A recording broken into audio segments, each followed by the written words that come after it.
Hello, everyone. I warmly welcome you to this presentation, proudly hosted by the Sindh Biotechnologists Association. Today, we're diving deep into one of the most pressing issues of our time, climate change. The title of my presentation is, Who's Paying the Price for Climate Change? G20 and COP29 expose the truth.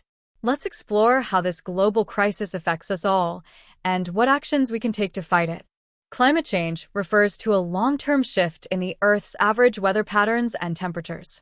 It's largely driven by human activities such as burning fossil fuels, deforestation, and agriculture.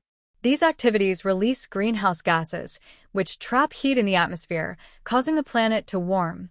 While the science is clear, the consequences are severe, affecting ecosystems, economies, and communities around the world.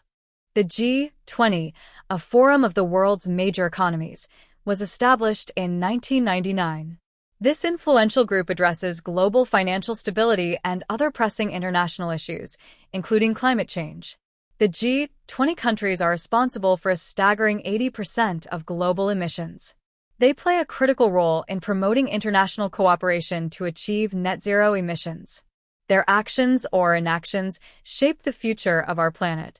The Conference of Parties, or COP, serves as the decision-making body of the United Nations Framework Convention on Climate Change, or UNFCCC. Established in 1995, COP provides a platform for nations to collaborate on addressing climate change. It plays a key role in uniting governments, civil society, and other stakeholders to implement strategies that combat the climate crisis and foster resilience globally. At COP29 in Baku, Azerbaijan, 197 nations have come together to address the urgent need to reduce greenhouse gas emissions. This year's agenda focuses on three critical priorities: advancing global adaptation strategies, accelerating transitions to renewable energy, and ensuring the financing of climate mitigation efforts in vulnerable nations. These discussions are vital in shaping a sustainable and equitable future for all. Climate change is projected to have devastating impacts worldwide. With a 4 degrees Celsius temperature rise, extreme weather events will intensify, disrupting ecosystems and human health. By 2030, 250,000 annual deaths are expected due to diseases like malaria, malnutrition, and heat stress, fueled by flooding and unsafe water. Vector-borne diseases such as malaria and dengue will spread with increasing heat and humidity. Longer pollen seasons and pollution will worsen respiratory issues like asthma, while hunger and famine will rise as drought destabilizes food production. Economically, these challenges could cost $2 to $4 billion annually, underscoring the urgent need for global action. Pakistan has faced the devastating impacts of climate change firsthand. Torrential monsoon rains, combined with rapidly melting glaciers, triggered unprecedented flooding across the country. This disaster displaced 33 million people and submerged one-third of Pakistan, leaving a trail of destruction.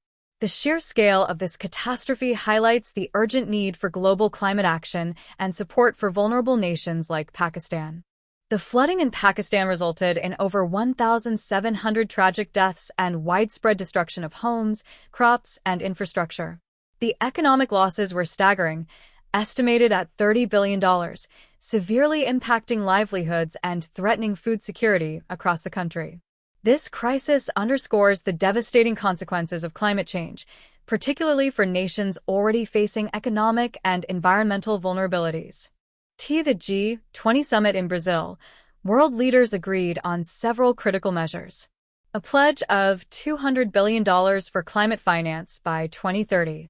A commitment to phase out inefficient fossil fuel subsidies. However, there were tensions over the lack of binding emission reduction targets.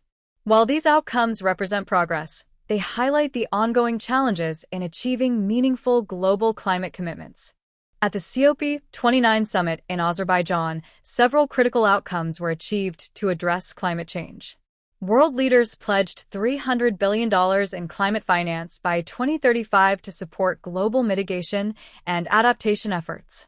Additionally, there was a commitment to increase global energy storage capacity to 1,500 gigawatts by 2030, facilitating the transition to renewable energy. Furthermore, $50 billion was allocated for the development of climate-resilient infrastructure and advanced early warning systems aimed at protecting vulnerable communities from future climate impacts. These decisions demonstrate a step forward in global efforts to combat climate change and safeguard the future. As pointed out by Pakistan's Deputy Prime Minister, today, the threat is not limited to floods. We are facing rising temperatures, more intense and frequent heat waves, and erratic rainfall patterns. These changing climate conditions are increasingly affecting vulnerable nations like Pakistan. He further stressed that early warning systems for various climate-induced hazards, including floods, glacial lake outbursts, droughts, and extreme heat, are essential for resilience. These systems are crucial not only for Pakistan but for all nations facing the devastating impacts of climate change, enabling better preparedness and response to extreme climate events. Wealthier nations are responsible for the highest carbon emissions but face fewer immediate consequences of climate change.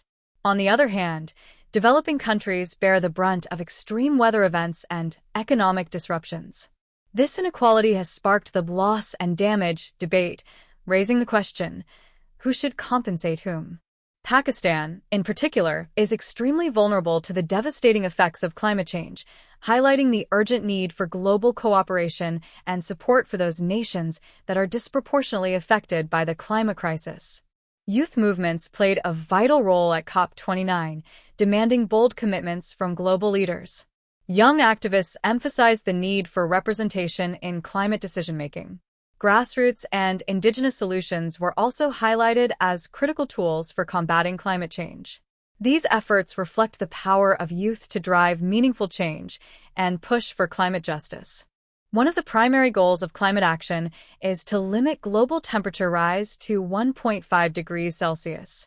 Achieving this requires unprecedented global cooperation. Developing nations need $200 billion annually for adaptation measures. At the same time, civil society and corporations must work to reduce their carbon footprints. The 1.5 degrees Celsius target represents hope, but reaching it demands immediate, collective action from all sectors.